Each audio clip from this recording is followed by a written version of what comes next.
दुनिया में बहुत से खतरनाक और रहस्यमय गुफाएं हैं, लेकिन हमारा भारत भी इनसे पीछे नहीं है। यहाँ ऐसी ऐसी गुफाएं हैं जिसका रहस्य आज तक वैज्ञानिक भी नहीं सुलझा पाए। इन गुफाओं को देखकर इनके भीतर छुपे अनसुलझे रहस्यों को जानने के बाद वैज्ञानिक भी हैरान रह गए हैं। तो आज हम आपको ऐसे ही गुफा को दिखाने जा रहे हैं जिनमें वर्तमान समय में इन गुफाओं में भगवान शिव की पूजा की जाती है। एक प्रमुख गुफा में शिवलिंग स्थापित है जिनमें श्रद्धालु नियमित रूप से पूजा करते हैं। गुफाओं के वातावरण में एक शांति और आध्यात्मिकता का अनुभव होता है जो यहाँ पूजा की भावना को और भी गहरा कर देता है। गुप्ता धाम की गुफाओं का सबसे बड़ा रहस्य इसकी प्राचीनता और विशाल संरचनाओं में छुपा हुआ है। तो हेलो व्यूअर्स, मैं शुभम कुमार, एक engineer, traveller bye passion and explorer by heart, और आज हम आपको लेके चल रहे हैं एक एडवेंचर गुफा के टूर पर, वह सब दिखाने जो एक डीप गुफा के अंदर होता है। यह उत्तर प्रदेश के कोन थाना क्षेत्र के रानीडीह में स्थित है। यदि आप इसको गूगल मैप पे सर्च करते हैं तो यहाँ पर पहुँचने के लिए आपको दो रास्ते दिखाई देंगे। आप इन रास्तों में से किसी भी रास्ते से आ सकते हैं। आप अमला धाम के रास्ते से भी यहाँ आ सकते हैं। गुप्ता धाम की गुफाएं उत्तर प्रदेश के प्राचीन धरोहरों में से एक महत्वपूर्ण स्थल है। यह गुफा कैमूर पहाड़ियों के बीच स्थित है। इसका नाम महादेव के गुप्त छुपने के कारण इसको गुप्ता धाम के नाम से जाना जाता है। लगभग 4 से 500 फीट की ऊंचाई पर गुफा का द्वार मौजूद है और आप यहीं नीचे से भगवान भोलेनाथ के लिए प्रसाद खरीद सकते हैं और आपको खाने पीने का सामान यहीं नीचे मिल जाएगा।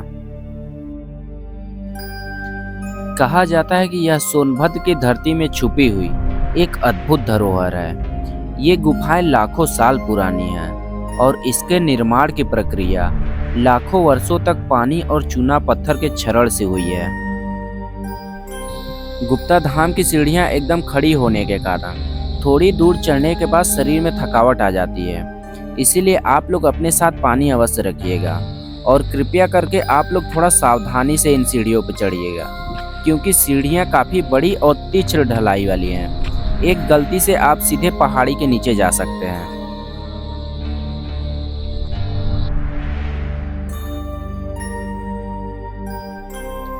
गुफा का बाहरी भाग आपको भव्यता का अनुभव कराता है। गुफा के अंदर जाने के लिए आपको नीचे की ओर एक संकीर्ण रास्ते से होके जाना पड़ता है, जो धीरे धीरे एक विशाल और जटिल गुफा प्रणाली में बदल जाती है।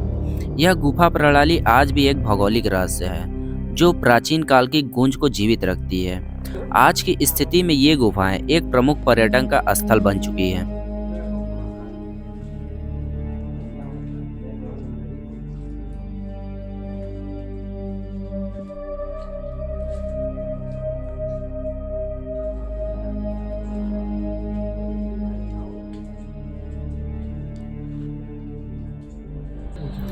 इसकी दीवारों पर चूना पत्थर की जटिल संरचनाएं हैं जो समय और प्राकृतिक तत्वों के सम्मेलन से बनी हुई है। गुफा के अंदर एक ऐसा सन्नाटा पसरा हुआ है कि कोई भी इंसान अपने दिल के धड़कनों को साफ साफ सुन सकता है, मानो समय और जीवन यहाँ थम से गए हों। ये गुफा घना अंधकार और भटकाव पैदा करने वाले रास्ते हैं। यहाँ धूप का कोई अंश तक नहीं पहुँचता, जिससे गुफा का वातावरण और भी रहस्यमय हो जाता है।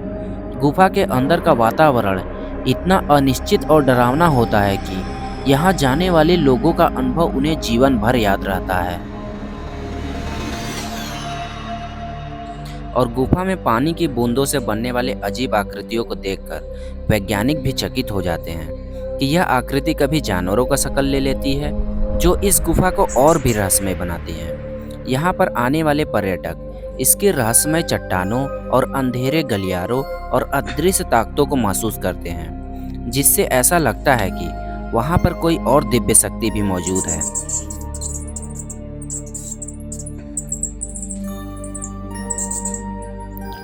आइए अब गुफा में उस जगह पर चला जाए जहां पर भगवान भोलेनाथ की प्राकृतिक रूप से बनी शिवलिंग मौजूद है, और उस शिवलिंग की पूरी कहानी को जानते हैं। उसके बाद गुफा को थोड़ा सा एक्सप्लोर भी करते हैं।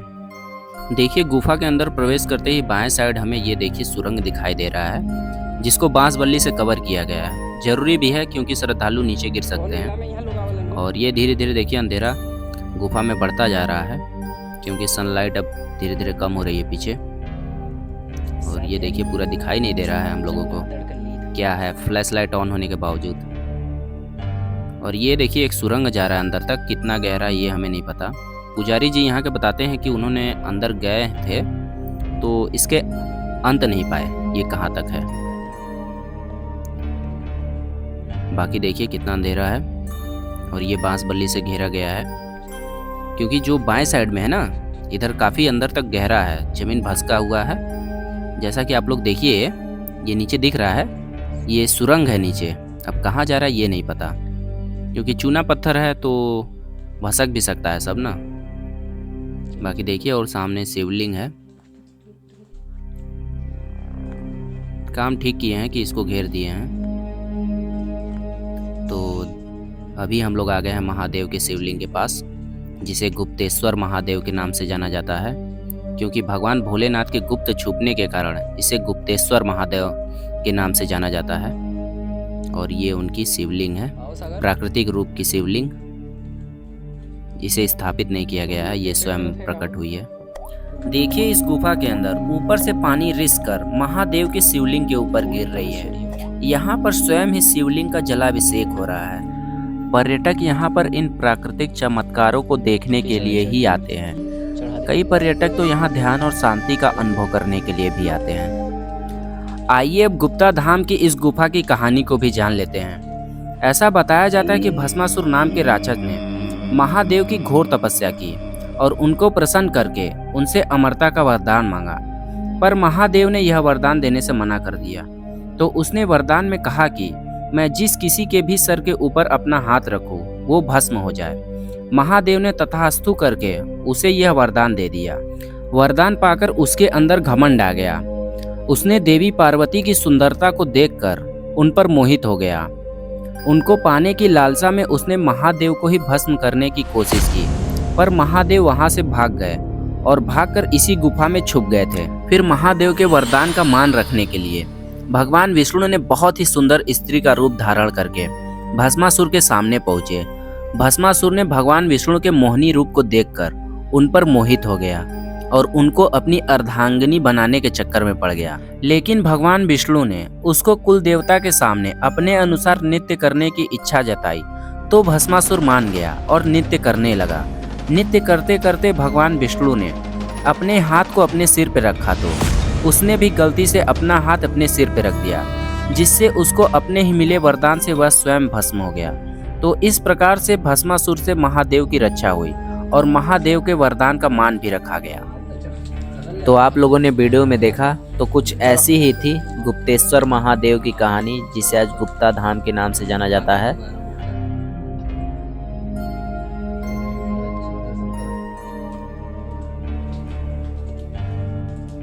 इस गुप्ता धाम में शिवरात्रि के पर्व पर भव्य मेले का आयोजन किया जाता है और यहाँ पर दूर दूर से भक्त भगवान भोलेनाथ के शिवलिंग पर जल चढ़ाते हैं और इस पर्व पर यहाँ पर भारी मात्रा में भीड़ उमड़ती है और यह धरोहर अब लोगों में धीरे धीरे लोकप्रिय होता जा रहा है।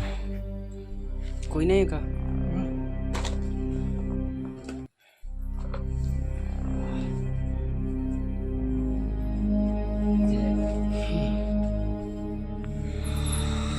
भोलेश्वर है मेरे भोले भंडारी, बाघ नहीं शेर नहीं बैल की सवारी, कहीं ऊपर का आवे उल्लू का पुरारी, इनके नाम से चलती है दुनिया सारी।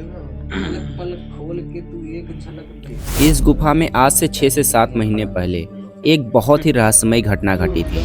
झारखंड की एक लड़की 3 महीने से लापता थी। बहुत खोजे जाने पर भी उसका कोई पता नहीं चल रहा था। कहा जाता है कि वह अपने परिवार के किसी सदस्य के सपने में आकर उसको बताया कि वह नागिन के रूप में इसी गुफा में 3 महीने से है। तो लोग इस गुफा में काफ़ी अंदर तक जाकर देखा तो वह वही नागिन के रूप में मौजूद थी।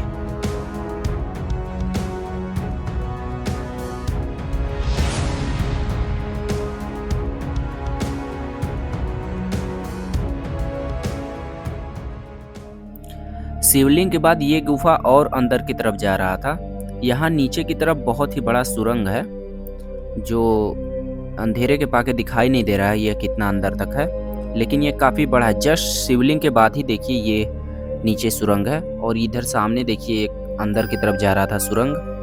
कितना अंदर जा रहा है ये हमें नहीं पता, पुजारी जी द्वारा बताया गया कि ये काफ़ी अंदर तक है, जिसका तह अभी तक नहीं पाए हैं कि वह कितना अंदर है। और ये देखिए जस्ट शिवलिंग के बगल में ही था ये। गुफा का अंतर गए अंदर का कुछ किधर गए हैं कुछ पता है? अंत नहीं कोई अंत नहीं है तो क्या पता है। और शिवलिंग के जस्ट पहले एक गुफा देखिए बाएं साइड जा रही है, जिसके अंदर जाने का हम लोग सोचते हैं। थोड़ा अंदर जाने के बाद गुफा और सकरी और अंधेरी होती जाती है, जिसके आगे जाने की हमारी हिम्मत नहीं होती, तो हम लोग वहीं से गुफा के बाहर आ जाते हैं।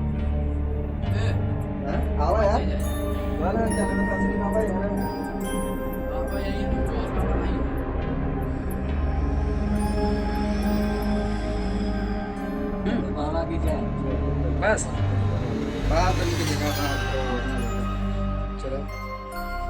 पहाड़िया देखा था सब कैसन भाई? पहाड़ नहीं कुछ और रही। पहाड़ी है यार, नहीं आनी साफ।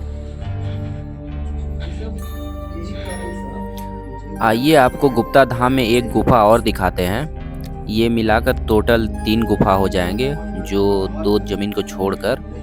और ये देखिए एक गेट से एंट्री लेते हुए ही तुरंत ही ये एक गुफा है जो काफ़ी अंदर तक है, जिसके अंदर हम नहीं गए।